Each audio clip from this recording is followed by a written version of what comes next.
Exalcemos nuestro canto con viva emoción. Andrés Fortunato, bienvenido, Andrés. Gracias, querido Marco. Mira, yo quiero decirte que vas a tener que seguir hablando un poquito más no de la emoción que tú tienes, sino de la razón que tienes para hacer estos planteamientos. Vamos a hablar de la Revolución de Abril, pero tú estuviste allá presente en el momento en que estalla el movimiento. El país tiene que saber que Marco Santana estaba en la emisora de radio comercial en el momento en que se transmitía Tribuna Democrática, que hablaba Peña Gómez. Él estuvo ahí. Y para yo comenzar a hablar de las causas y consecuencias y desarrollo de la Revolución de Abril, es necesario que tú le digas el testimonio que tú tienes de ese momento donde se inicia el acontecimiento político-militar más importante de la historia de la República Dominicana. Yo quiero que tú le cuentes brevemente a los amigos televidentes esa participación que tú tuviste ahí. ¿Qué viste? ¿Qué hiciste? ¿Qué llamadas recibiste? Bien, gracias, Andrés. Ahora me convierto yo en ser el entrevistado. Así es la vida. Sí, por hábito, algunos jóvenes, que éramos jovencitos, aún lo seguimos siendo, de espíritu, pero por hábito asistíamos a todas las emisiones de Tribuna Democrática que se realizaba en radio comercial. Lipe Collado, que esté en el mejor lugar del Señor, este servidor y otro, Hugo, éramos asiduos,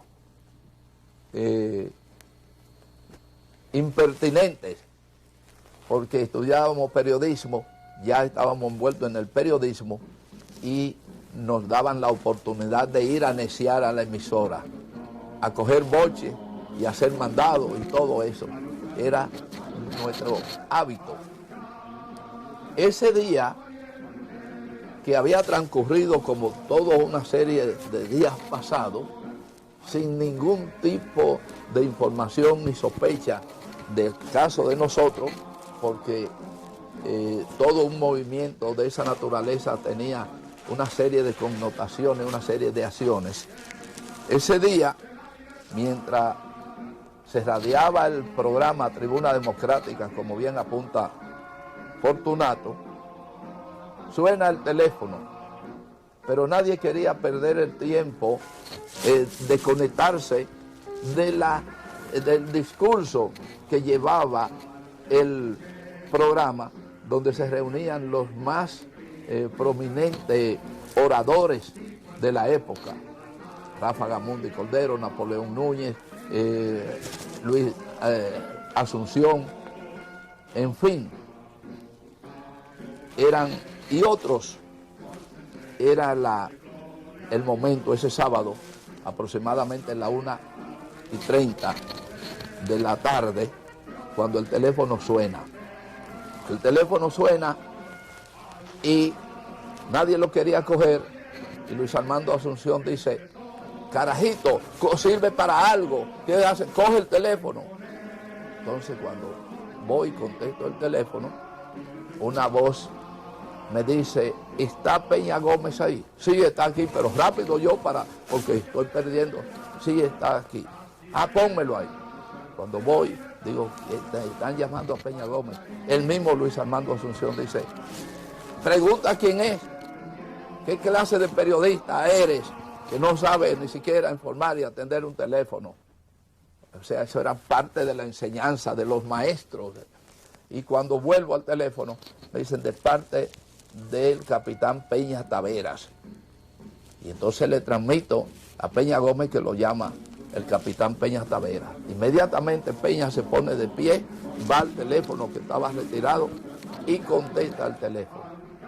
simplemente sabemos los gestos de Peña Gómez porque no oíamos lo que le decían de allá para acá, y Peña Gómez, muy efusivo, le pidió que si le podía devolver la llamada. Era una forma de Peña, luego supe de confirmar la llamada. Así ocurrió, y la llamada, que está vivo quien la hizo, el sargento, Severino Castillo. Severino, sí. Severino Castillo, que lo iba a traer hoy, pero no pude comunicarme con él. Es Severino quien está del lado, quien está haciendo la llamada para conectar a Peña Gómez y unas personas que ustedes verán su imagen ya casi con 100 años, que todavía lo tenemos vivo, y que ojalá el director nos ponga Mario Peña Taveras. Entonces se produce la conversación de Mario Peña Taveras con Peña Gómez, y Peña Gómez termina su conversación sin decir a nadie lo que había ocurrido, se sienta en un taburete y entonces comienza a llamar, a decir una expectativa de atención pueblo dominicano, mucha atención, pueblo dominicano, y casi el cansancio, porque todo el mundo decía, pero diga qué es lo que, pero en silencio. Y entonces cuando Peña Gómez anuncia que un grupo de militares de alto rango y clase han hecho prisionero al jefe de Estado Mayor, Marcos Rivera Cuesta. Marco era, ¿verdad? Sí, Marcos Rivera Cuesta, y lo tenían junto con su Estado Mayor, donde estaba uno que llegó a ser ministro de las Fuerzas Armadas posteriores, Tejada, y que pedían la Constitución, el retorno de la Constitución con Juan Bosch. En esa situación se produce todo aquello. La arenga de Peña Gómez hay que describirla, ojalá en un momentito ahorita tengamos algunas imágenes, porque si no es por Peña Gómez, si no es por esa acción, el movimiento hubiese tenido otro destino. Es Peña Gómez quien lanza a través de la emisora, a través del programa Tribuna Democrática, al pueblo a la calle, donde solo un haz humano por todas partes. Al momento el programa se interrumpió, pues ahí se cortó y la gente a la calle. Ese fue el inicio de esa epopeya que mucha gente, de alguna manera u otra, han tratado de borrar de la historia en este país.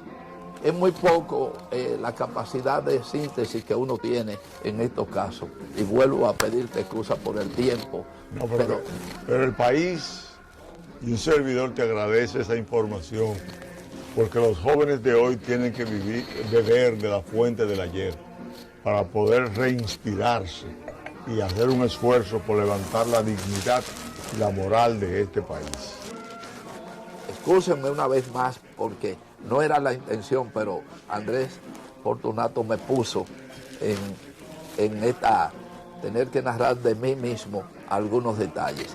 Pero ahora le toca directamente a Andrés, que no es un invitado. Andrés es un coproductor de este programa, que de vez en cuando sus ocupaciones nos lo pone a distancia, pero aquí está. Buenos días, Andrés. Bueno, hijo, gracias de nuevo. Te felicito por haber mantenido este programa para ilustrar a este país todos los días, a pesar del horario, a pesar de las dificultades. Qué bueno. Mira, el país recibe con tus narraciones, con tu testimonio, una verdad extraordinaria. La historia hay que conocerla exactamente como ocurrió.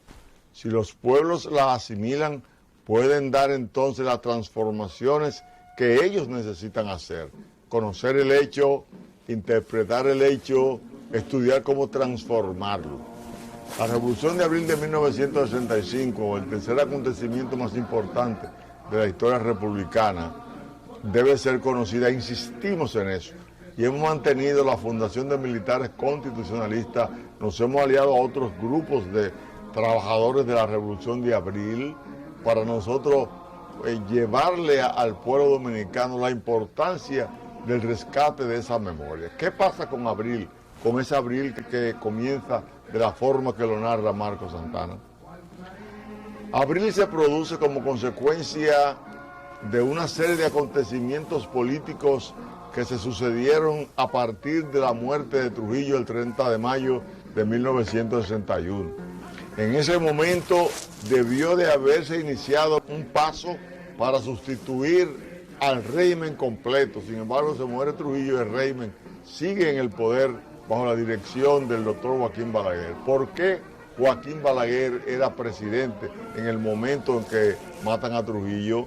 Fue que en el año de 1960 el dictador Trujillo le hizo un atentado a Rómulo Betancourt, que era un gobernante democrático de Venezuela, y le pusieron una sanción tan fuerte a Trujillo que le detuvieron el pago inclusive de las exportaciones de azúcar y lo combinaron a disminuir su influencia política, haciendo que su hermano Héctor Bienvenido Trujillo Molina renunciara.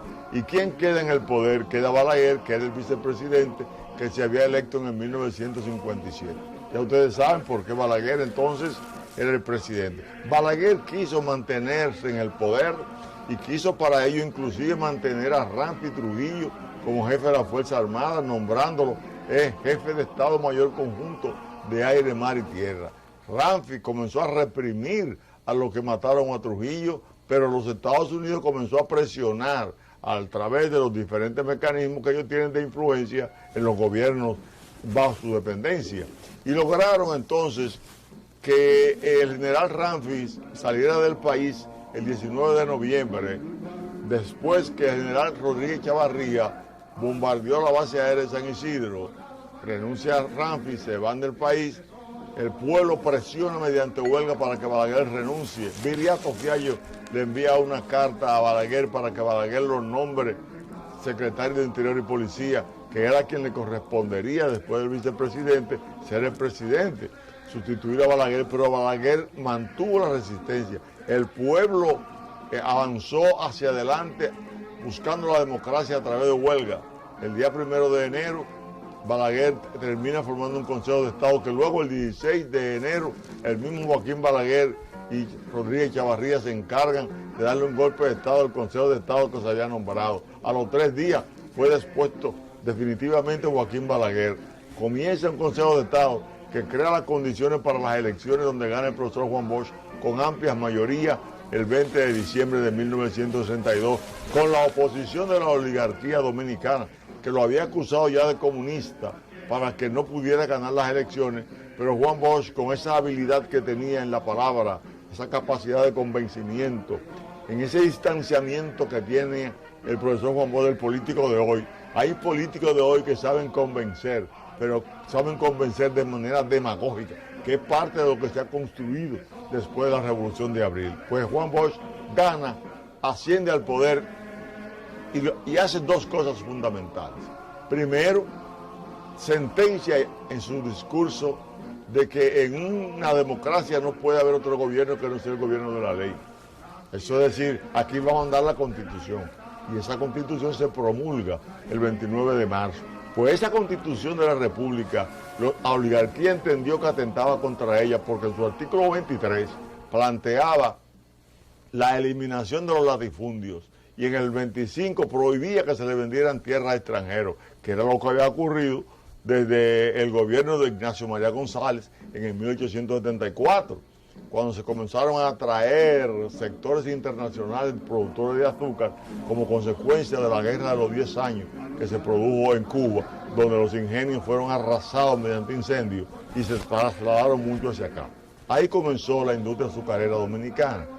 De todas maneras, lo importante es saber que la oligarquía se mantuvo firme bajo la dirección de los norteamericanos, que estaban en el marco de la Guerra Fría, evitando que hubieran gobiernos que surgieran que no obedecieran directamente a sus mandatos en el marco de la lucha que tenían con la Unión Soviética después de la Segunda Guerra Mundial.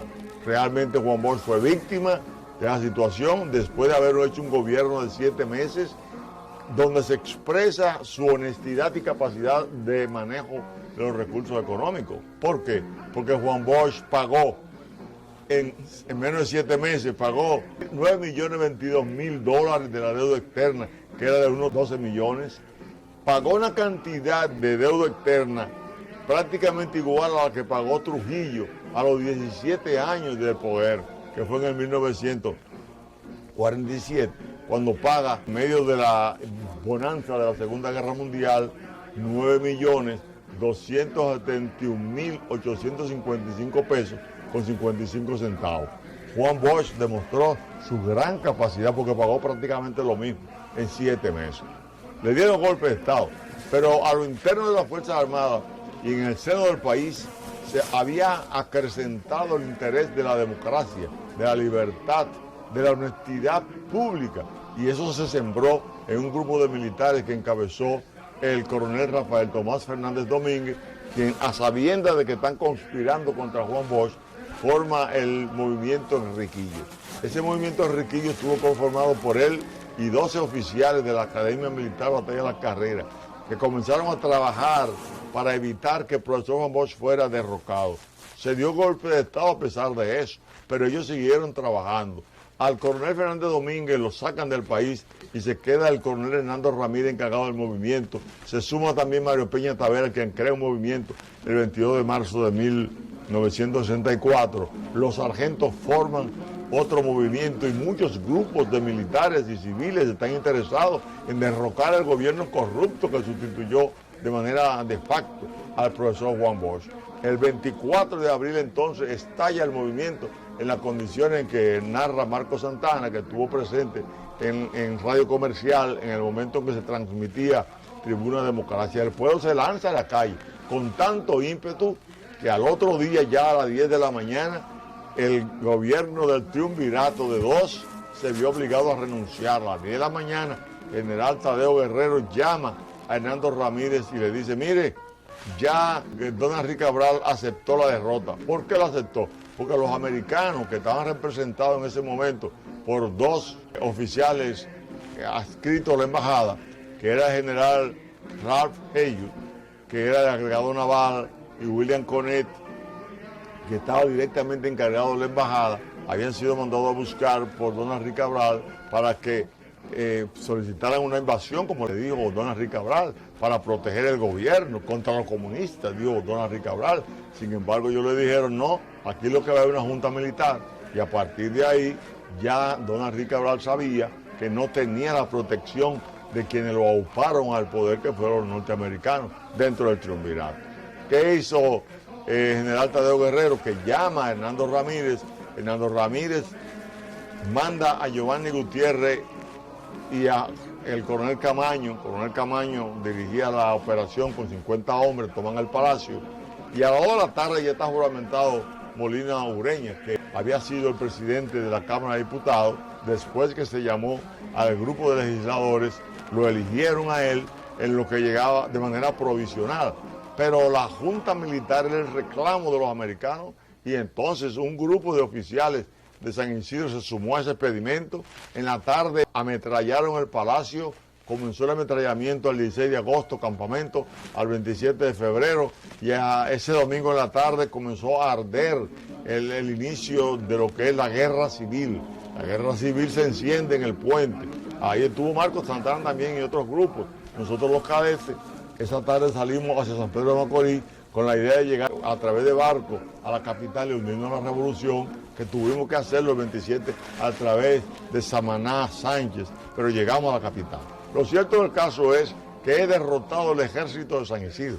Derrotado el ejército de San Isidro, ellos entonces acuden por tercera ocasión al llamado de la invasión, porque ya el lunes en la mañana también querían que los americanos invadieran, y los americanos respondieron que ellos tenían que agotar la última parte utilizando todos los recursos que pudieran, pero ya los recursos se les habían agotado. El pueblo triunfó el 27 en la tarde en el puente Duarte. Ahí comienza entonces la llamada a los americanos. Ellos vienen aquí de seguido porque ellos tenían embarcaciones cerca. Por ejemplo, cuando Rodríguez Chavarría atacó la base aérea de San Isidro el 19 de noviembre de 61, ya el portaaviones Boxer estaba en aguas de nosotros, que se veía desde aquí. El Sanguilla también, estaba el Little Rock. Varias embarcaciones listas para entrar al país estaban cerca. Bueno, pues cuando llamaron, porque el coronel Benoit, firmó la carta solicitando la invasión norteamericana. Pedro Bartolomé Benoit. Benoit, de la base aérea de San Isidro. Cuando lo hizo, ya ellos al otro día se embarcaron. Ahí comienza entonces la Guerra Patria.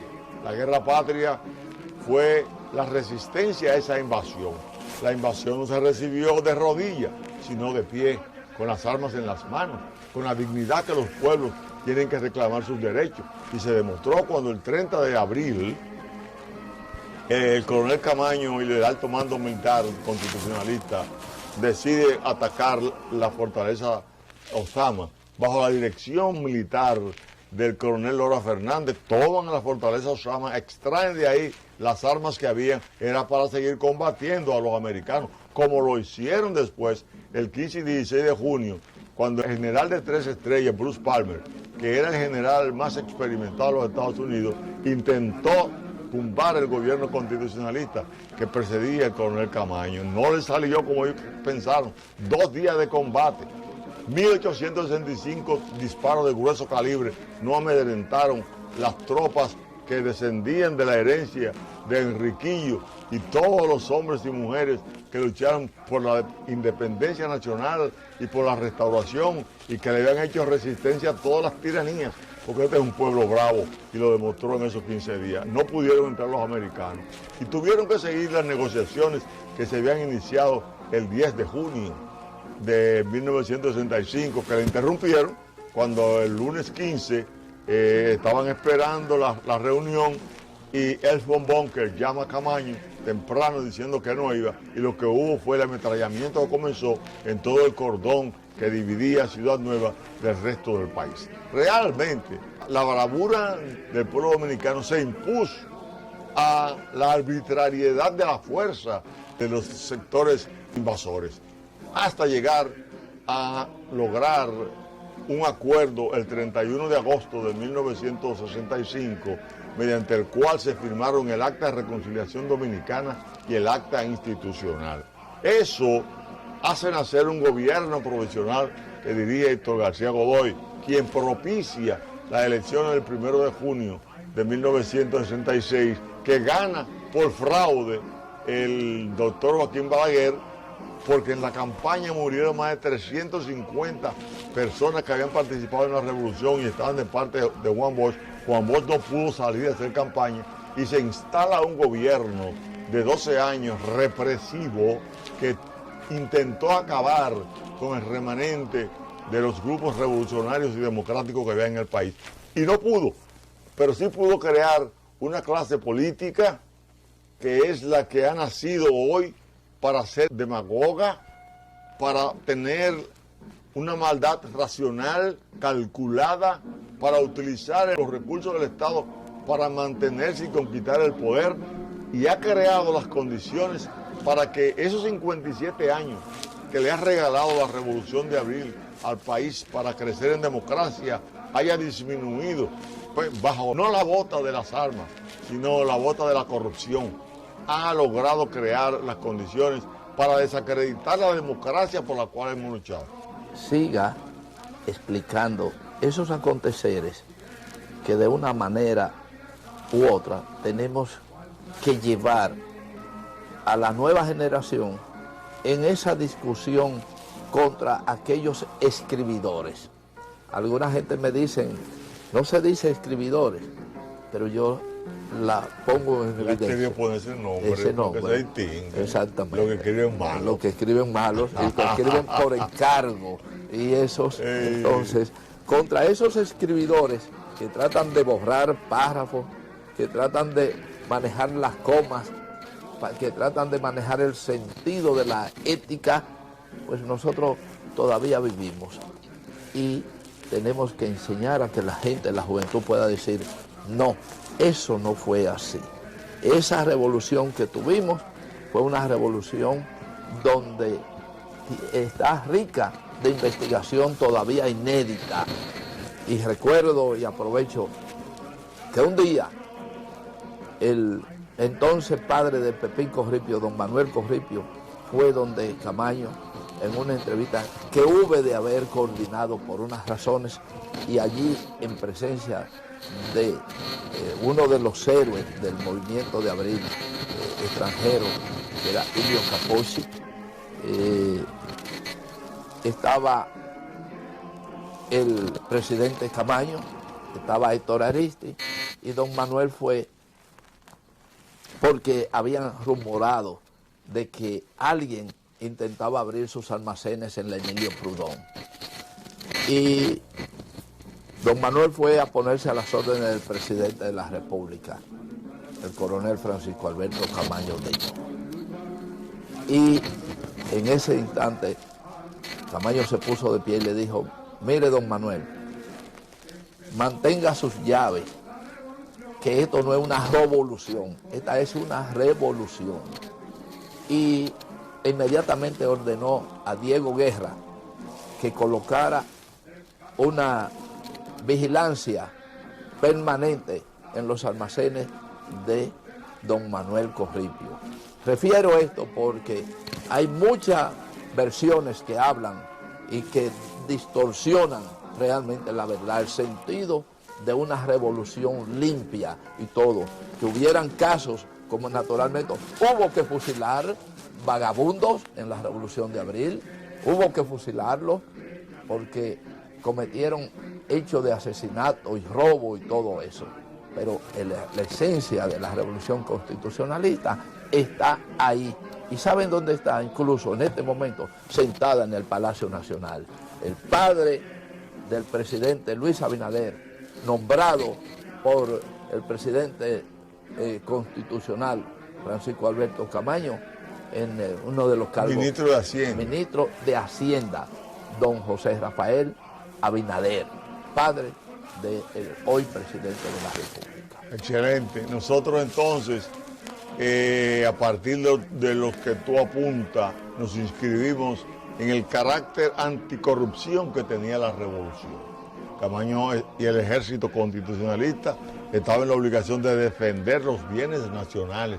Desde ahí, todos han visto que el 25 de mayo en el periódico La Nación salió una información donde Camaño decía que la revolución era contra la corrupción. Fue ese el predicamento de Fernández Domínguez para convencer a Camaño y fue ese el predicamento de Camaño para convencer a Montes Arache y fue ese el predicamento del coronel Fernández Domínguez para también llegar a acuerdos con el grupo de los 12 en la Academia Militar Batalla de las Carreras. Era un compromiso por mantener la honestidad del profesor Juan Bosch. Nosotros hemos mantenido, tú y yo que teníamos 19, 18 años en el momento de la revolución, qué bueno que hemos llegado a esta edad todavía defendiendo aquellos principios y nos ha permitido orientar hasta donde hemos podido conjuntamente con otros compañeros que lo han hecho de muy buena gana y con mucho sacrificio, que han quedado vivos después de perseguidos. Incluso algunos anónimos y maltratados por todo eso. Por muchos, por los cuales estamos luchando todavía, porque hay una situación que se da en estos 57 años.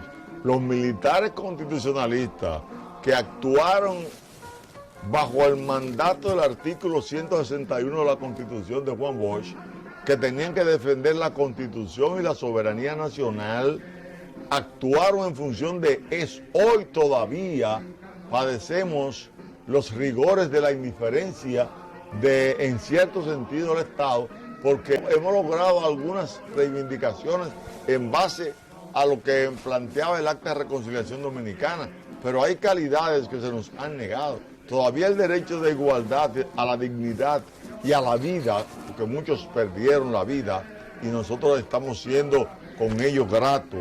Es una expresión de gratitud lo que hacemos con los que murieron y con los que lucharon, para que realmente el Estado Dominicano pueda resarcir ese atropello, ese viacrucis de los militares constitucionalistas y de muchos civiles que se sacrificaron, porque hay que recordarle en este tiempo al país que murieron en 4 meses, de acuerdo a datos de la Cruz Roja, unos 2.850 civiles, murieron 600 militares constitucionalistas y las personas que peleaban como militares de la revolución, 500 de San Isidro, 325 policías, 42 norteamericanos que no debieron de haber muerto si aquí no se hubiese violado la Constitución al darle el golpe de Estado al profesor Juan Bosch. hemos mantenido una resistencia ética y moral frente a la política de desviación de los intereses constitucionales que se ha manifestado aquí en la mayoría de los gobiernos que hemos tenido, que debieron,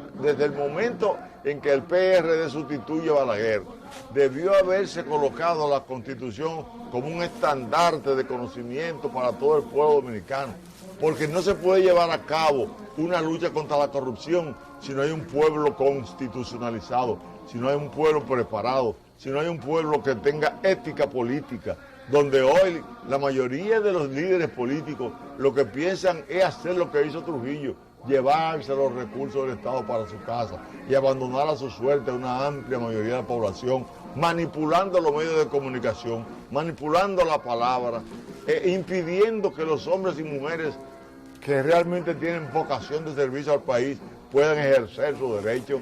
¿Por qué? Porque se han adueñado de los medios de comunicación a través del dinero que han acumulado, mucho dinero. Óyeme, aquí se ha planteado que todos los años se llevan más de 100.000 millones de pesos en los bolsillos, muchos funcionarios. Y agradecemos a este gobierno que ha levantado, y lo decimos públicamente, que ha levantado la bandera de la lucha anticorrupción y coincide entonces con la Revolución de Abril de 1965. Por primera vez hay un gobierno luchando en contra de la corrupción abiertamente. Entonces nosotros tenemos que identificarnos con eso hoy, porque la corrupción es el cáncer que ha destruido la posibilidad de la felicidad de la humanidad. Un grupo de personas. Bien. ¿Tú quieres decir algo más? Sí, no. Lo que quiero es aprovechar los minutos que nos quedan para que tú mismo anuncies las actividades que tiene la Fundación y conjuntamente con otra organización para este glorioso 24 de abril, que apenas faltan 3 días para... Excelente. Gracias por llevar el tiempo, porque yo creía que estaba grabando en mi casa. Mira, óyeme, Marco, y pueblo dominicano, todos nosotros deberíamos acudir a las actividades que hemos planificado. La Fundación Camaño, la Fundación de Militares Constitucionalistas, la Fundación de los Ranas de Abril, la Fundación de los Combatientes Civiles, el mismo Rafa Gamundi, que está haciendo un esfuerzo también desde aquellos tiempos, que era un hombre joven como nosotros. Ese grupo que está, el Luis Shaker Ortiz, de la Academia de la Historia. Hay mucha gente tratando de trabajar por reivindicar a este país. Y qué mejor que los actos que vamos a hacer. El domingo 24 de abril, el próximo domingo, a las 9:30 tenemos una misa en la Catedral Primada de América para recordarnos de todos los que murieron en la Revolución Constitucionalista, todos hermanos, de un bando y de otro, ¿por qué no? Porque son dominicanos, que muchos creyeron que lo estaban haciendo bien, aunque fueron engañados como marionetas, y otros comenzamos sin saber y terminamos tal vez entendiendo el problema. El 28 de abril vamos a tener también una conferencia en la Biblioteca Nacional Pedro Enrique Ureña, que también queremos que los políticos asistan, porque es una conferencia acerca de un manual contra la ignorancia política y en favor de la vigilancia del Estado a través del establecimiento de un gobierno constitucional sin corrupción e impunidad, que se puede lograr conociendo los mecanismos de supervisión y control que tiene la Constitución y las leyes, que fue por lo que luchamos en la Revolución de Abril de 1965. El lunes 25 nos van a acompañar en una travesía que va a hacer el hijo de Aníbal López, que va a atravesar desde Sanssouci al frente del Ministerio de Cultura, la misma travesía que hizo el Rana Aníbal López y Mauricio Villanueva, que se presentaron el domingo 25 ante la Ciudad Nueva para ver a Montearache y el coronel Camaño. Se integran a partir de ahí los hombres Rana. Eso lo vamos a transmitir.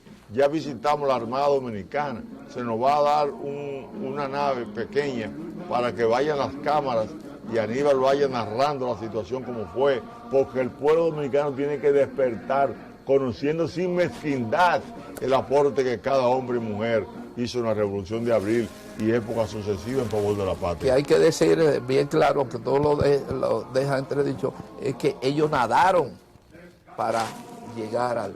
Fueron a nado. A Y su hijo lo va a hacer a nado, siendo una persona minusválida, que está haciendo competencia internacional hoy y que va para las mundiales de las personas inválidas como él, para demostrarle al mundo que mientras usted vive puede aportar. De igual manera, tenemos otras actividades en Jarabacoa, tenemos otras actividades en el Parque Independencia el día 30, tenemos le estamos enviando los programas a los medios de comunicación y a todo pero fundamentalmente le hacemos un llamado al presidente de la República para que vaya a la misa del domingo 25 o al lugar que quiera en el programa que tenemos y que invite a los miembros que son dirigentes de las Fuerzas Armadas.